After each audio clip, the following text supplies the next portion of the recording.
Serigne Saliou balaa ñuy jàll parce que comme dossier 125 milliards yi la nga junj sànq ku mel ni Farba Ngom ak Tahirou Sarr les avocats de Farba donc monté nañ au chrono à travers la presse dégg nga li ñu wax vraiment jàpp nañ ne nag Farba defatul dara kaso nag. dégg nga maître yum lim ci wax. dégg nga maître Abou Dialy Kane. mais Farba defatul kaso c'est-à-dire. li ñu ko doon tuumaal kon dafa amul. wala amul li muy sàkku ci liberté provisoire boobaak léegi. d'accord mais parce que amu ci lim ci bëgg. mais parce que comment comprendre aujourd'hui la situation. du dossier de Farba. Farba sa situation s'est aggravée. bi ñuy génnee c'est-à-dire que réquisitoire supplétif. bu procureur adjoint du parquet financier bi mu génnee. boobu dafa gën a enfoncer Farba parce que Farba. da ngay dem ba finalement ngay gis léegi link bi muy am ak Amadou Sall ci affaire bi moo tax ma ne les choses affaire bi dafa gën a corsé woo te loolu avocat yi moo xam nga un avocat aussi c'est un avocat. étau bi dafa gën a resserré mais moom laa la wax xam nga bu njëkk bu ñu ko doon ces avocats arguments yi ñu teg sur la table xanaa met du ndoy dégg nga leen suñu Saliou li ñu leeral ci mbir mi loolu lañ mën a wax parce que ce sont ces avocats loolu mooy seen métier ils vont toujours montrer aux gens que deful dara même s'ils sont convaincus du contraire mais ils ne le diront jamais waaw. xam nga à un certain moment bi ñu waxee ne bon mi ngi cautionné donc nit su demee ba cautionné nangam mais qui cautionne kay reconnaît une partie de la faute ça c'est clair te ñoom xam nañ loolu donc bu ñu bëggee wax ne defatul dara kaso waaye mais defatul dara kaso au moment où il y a un rapport supplétif boo xamante ni te loolu doyen du juge bi bu ci jotee fi ñu toll nii donc ndaa ngi fi dina gën a métti nag surtout ci yenn yi te xam naa les arrestations encore vont se multiplier ëllëgu Farba dafa gën a nar a lënd mais c'est devenu plus sombre c'est-à-dire ce réquisitoire là dafa gën a lëndëmal mbir yi te tu sais que xam nga ne mbir mi am na information judiciaire te tant que am na information judiciaire les gens vont découvrir de plus en plus les avoirs de Farba foncier et financier déjà rek ci kii boobu rapport bi ma wax nii ils ont mentionné 271 parcelles yoo xamante ni pour Farba plus xaw ma tant de titres fonciers plus tant encore ci loolu mi ngi figurer dans le rapport je dis ce qui n'a rien à voir avec les avoirs fonciers de Daga Kholpa yi nekk ay jam ñaajoog yooyu te loolu c'est il y a des enquêtes qui vont montrer ça par la suite donc comme que def actuellement on est toujours dans l'information judiciaire ñi ngi def ay enquêtes mais nit ñi mënuñu def ay information judiciaire ba pare ba ko xëy nag nañ dañu bàyyi Farba ne je n'ai rien contre la liberté de Farba franchement mais nag comme que nag dañ ciy débat ñoom seen avocats yi ñoom loolu lañu gis ñoom loolu lañu gis mais ñoom xam nañ ne seen axulaay taala que ne les choses se sont empirées du côté de leurs clients ñoom xam nañ loolu voilà. ok waxtaan wi dee dox di wéy yéen ñu ñuy suivre à temps réel sur Sénégal 7 ñu ñëw nag kilifa gi Serigne Saliou ci dossier bi nga xamante nii boobaak léegi tamit nit ñi bëgg nañ am lu leen ci leer te nga def ci une parce que damay xaw a inverser pyramide bi muy divorce bi nga xamante ni moom moo am ci diggante Khalifa Sall ak ki nga xamante ni moom mooy Barthélémy Diaz parce que nit ñi bëgg nañ comprendre lan moo war a xew ci diggante ñaar ñii ba li nga xamante ni divorce am na ci te nga ñëw ci à la une tuuti boo ma mën a may une yoor bi nga xamante ni moom moo dikk ci boobule divorce muy les coulisses d'un divorce ñoom Abba Mbaye lañ ca wax ci ne les jeunes de Taxawu méritent d'être propulsés et connus Sonko a compris qu'un leader crée des leaders mu mel ni voilà donc tey comment comprendre ce qui s'est passé diggante Khalifa ak ki nga xamante ne moom mooy Barthélémy Dias ba tàggalikoo am seen diggante ak it tey boo weesoo tàggalikoo bi seen ëllëg ci seen carrière politique ak fii réew mi toll ak landerneau politique bi schéma bi ni mu soppeeku ak avènement duo bi nga xamante ni ñoom ñoo ñëw au pouvoir yaa ma sax xam nga divorce bi ñuy wax nii xanaa dañ koy door a rendre public rek mais le divorce a eu lieu depuis fort longtemps déedéet xanaa non je t'assure c'est-à-dire qu'il y a eu des prémices yoo xam ne qui ont montré que en réalité la fi nekkoon entre les deux newut fi ah bon bien sûr pourtant ñu ngi Barthélémy depuis le jour nga leen di gis ñoom waaw non c'est-à-dire que loolu c'est de façade mais que dans la réalité politique ñoom ñaar ba ñu divorcé yàgg na dañu dem nag ba benn instant boo xam ne fu nekk mënuñu ko ñàkk bañ a wax ñu wax ko àllam yaa bof mais xam nañ ne ku ci nekk moo tax ñu wax les coulisses xam nañ ne en réalité il y a eu de profondes tensions entre Khalifa ak Barthélémy il y a eu de profondes tensions entre les deux depuis le jour où Barthélémy taxaw daal ne moom mairie de Dakar kenn mënu ko koo tere nekk il va se présenter Khalifa présenté sa candidate moom mu taxaw jël le contraire ne moom il se présente. Sonko jàppale ko ci loolu mën naa xam ne jour boobu nag c'est-à-dire ci la divorce bi acté wu. par la suite li fi nekkoon dañ ko doon rafetal rek dañ ko doon rafetal kese. Maintenant Khalifa avait bien sûr besoin du maire de Dakar. Pas de Barthélémy Diaz. Khalifa avait besoin du maire de Dakar.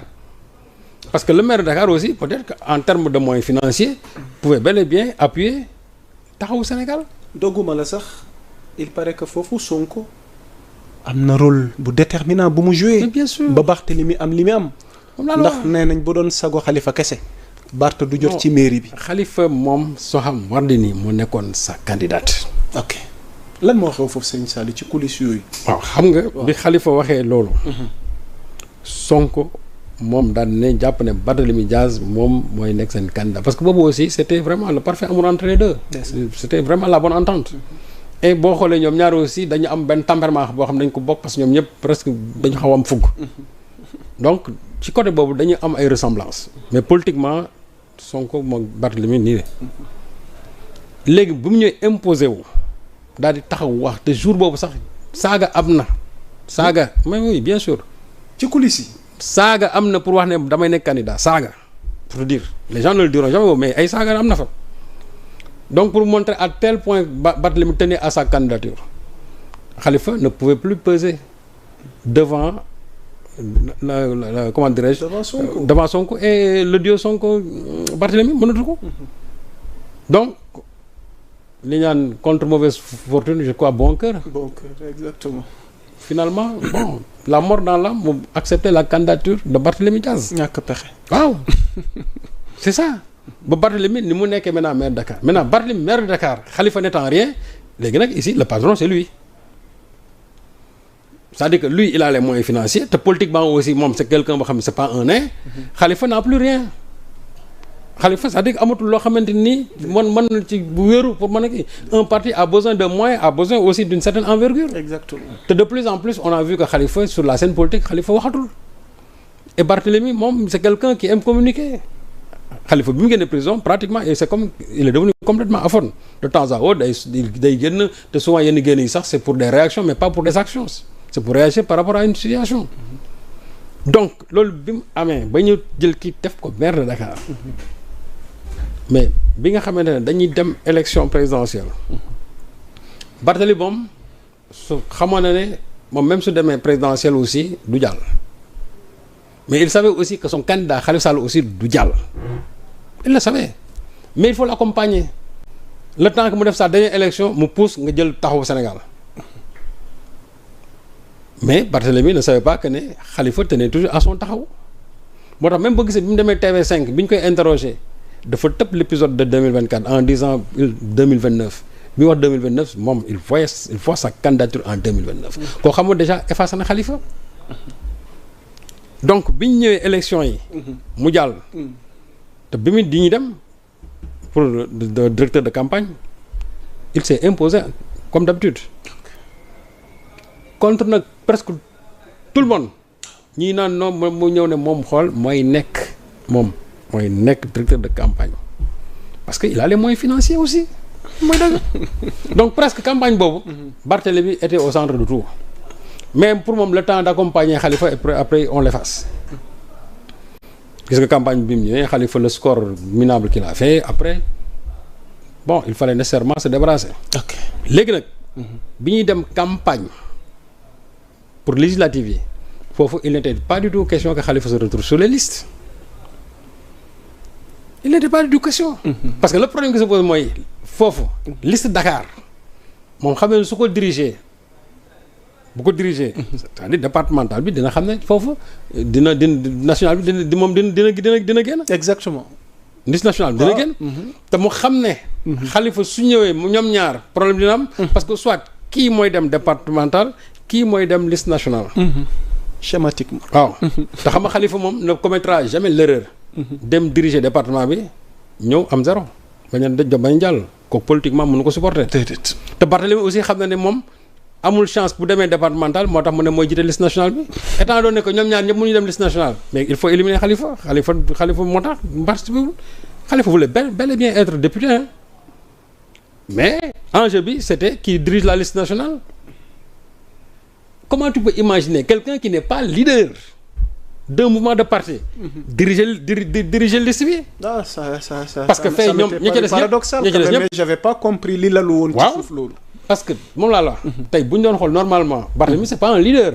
en tout cas politiquement parlant ñuy xool structure yi. Sonko kay mos na ko wax. mais Khalifa. normalement c'est lui le leader moo waroon diriger. logiquement. mais Barthélemy moom moo diriger yeneen leaders yi ay ñoom Anta Babacar ñoom Pape Djibril Fall ñoom Bougane Gueye Dany et cetera. alors que moom il n'est que le maire de Dakar mais fitam may na ko ak ay moyens may na ko mu imposer wu ñu écarter Khalifa étant donné que Khalifa moom xam na ne mënul dem moom mu ne léegi comme celui qui dirige la liste nationale. L'aberration mooy. yow tu es maire de Dakar. la capitale maire de Dakar. sa légitimité donc war natt ci législative yi daal ne man maa fi nekk maire dinaa ñëwaat ci départemental bi c'est-à-dire que wan leen ne. yaay borom Dakar. maay borom Dakar. mais malheureusement. mais non c'est-à-dire su ko defoon xam nañ du jàll. parce que aussi dofuñu non xam nañ malgré li ñuy wax yëpp ku ci nekk xam nga aussi loo mën ak loo mënul. exactement. c'est ça. léegi nag bi nga xamante ne ñoom ñoo nañ ba affaire bi jeex ba gis nga ñu Barthélemy problème yi ko dal difficulté yi ko dal yëpp ci mandat yi yooyu. mais foofu aussi Khalifa a été très machiavélique. Khalifa ne s'est pas beaucoup impliqué hein. Malgré les quelques soutiens de principe par-ci par-là way Barthélemy nii et cetera nanga mais Khalifa n'a pas mouillé le maillot. ba bi Barthélemy perdait d'abord son mandat de député. Ensuite la mairie de Dakar. Khalifa ne s'est pas impliqué. C'est-à-dire que taxawaay bi nga xam ne moom la ñu waroon am comme l'a été Barthélemy hein bi ñu ko jàppee sur l'histoire de la caisse d'avance. mais Khalifa n'a pas eu le même n'a pas affiché le même soutien.